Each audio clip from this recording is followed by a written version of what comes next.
Hello guys. Okay, this is the third video in the sourdough. If you don't know what I'm talking about, oh my goodness, I always do this.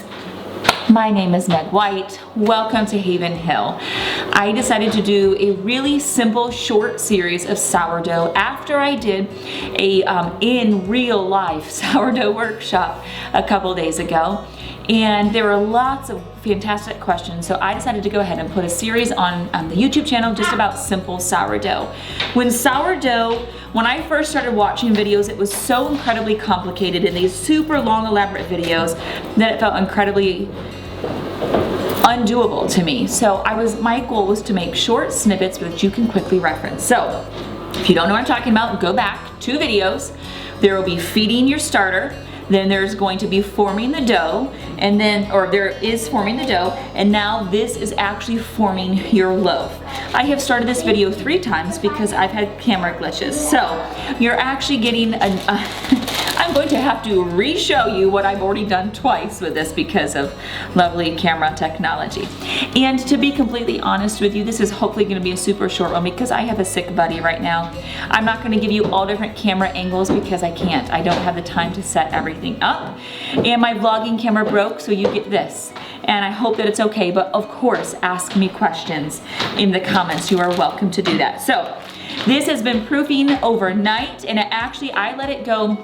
Normally it is 3:30 right now. Normally I would have done this in the morning, but because it's been cold outside, I let it go longer until now. So it started proofing. Actually, it's probably been almost 24 hours, but I wanted it to rise more. So if your bread in the morning, the day that you want to bake it, is not risen enough, just let it continue to rise. Then you take it out of your basket or bowl. You don't need a fancy basket, though I love them. They're cute and pretty and all the things.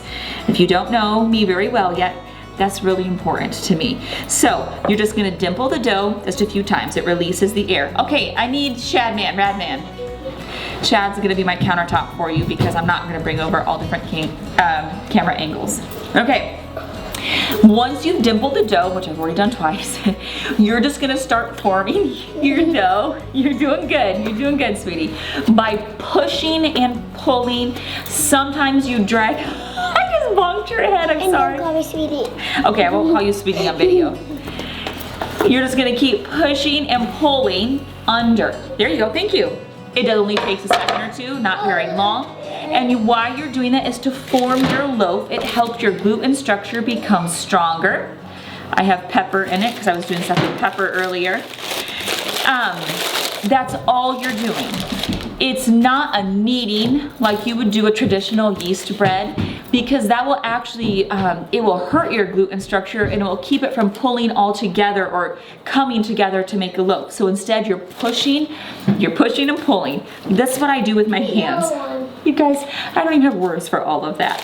Sometimes I drag it across the counter, but I actually find the pushing and the pulling works better. And then normally, I've already done this now twice. Normally I would put it in the refrigerator for anywhere between 30 minutes and an hour before I bake it, but I'm not doing that because I've already done it. This just might be a smaller loaf, and I am totally okay with that because I want this video to get to you guys. So I have my parchment paper in here.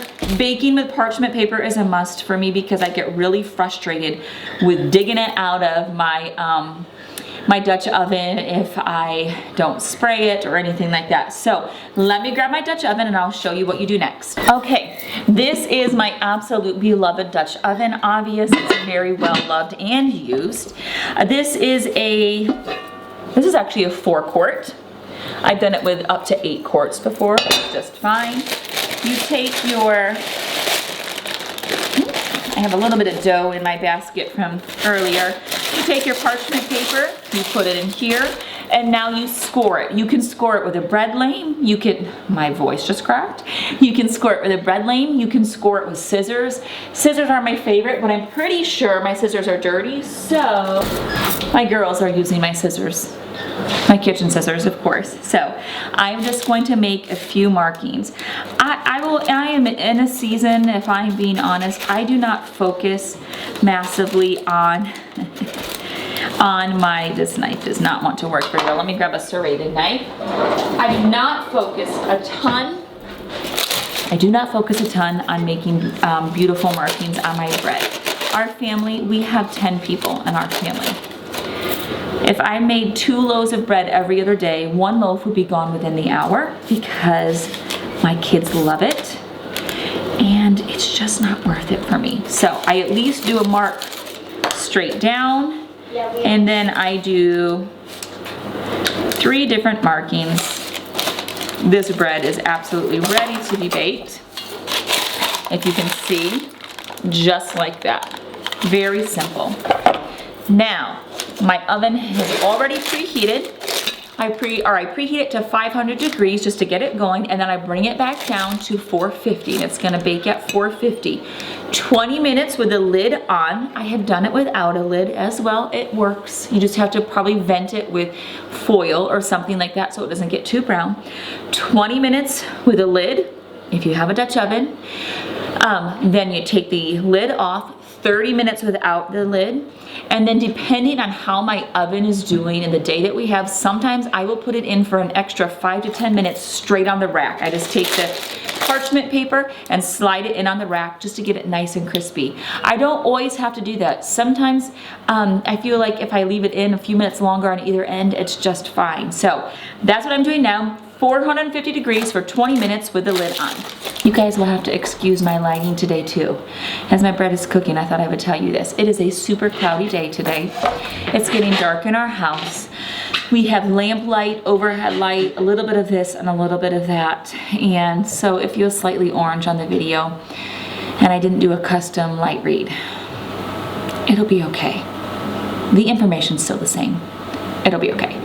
All right, guys, look what just came out of the oven. My scoring's a little bit blah, but I just don't, it's okay right now. Like it literally just came out of the oven. My loaf is slightly smaller than normal, but that's because I had video camera issues or camera issues, so I had to video this 3 times. But it smells great, the bottom is great. I put it on the, that's hot. I put it on just the rack for only about 5 minutes. I'm not sure I really needed to do that or not, but normally they say wait an hour to cut into it or so. It doesn't work at our house. Oh, nice and crusty. What I want you to see, it's so hot. Oh, I don't know if I'll be able to lift that. Let me see. Cut another. Just 1 second. Yep, just 1 second. All my kids are already asking for it. Just 1 second, sweetheart. Oh my word, I should have waited because you won't be, I'm smushing the holes together. Have that. Yes, you may have that. It's very hot. It is sourdough. It is. Yes! See, my kids love sourdough. It's too hot for you to even see it, and I'm smushing the holes together. But they are there. How is it? Let's try it. Woo-wee! Fantastic. Oh, so good. It just needs butter. It is absolutely delicious. The flavor is good. You want just enough sour that you're comfortable with. And it's great. And you can usually smell it right when it comes out of the oven that it's slightly sour. You want that. Normally, if you don't follow me on Instagram, go follow me over there. It's megwhite_Haven Hill. I post a lot of daily pictures of things that we're doing over there, daily videos, and often I will show the inside of sourdough because people always want to see it. But it's just too hot, and I need to end this video because I need to get it edited so it will be up in time for you. But you will see things over there that you might not see over here. All the in-between moments, those are over there often. So anyway, I hope this feels encouraging to you. I hope this feels doable to you. I hope that you walk away from these 3 videos thinking, okay, I can do it. And can I tell you just one more thing? Like, you're gonna make bad loaves. I have made so many bad loaves.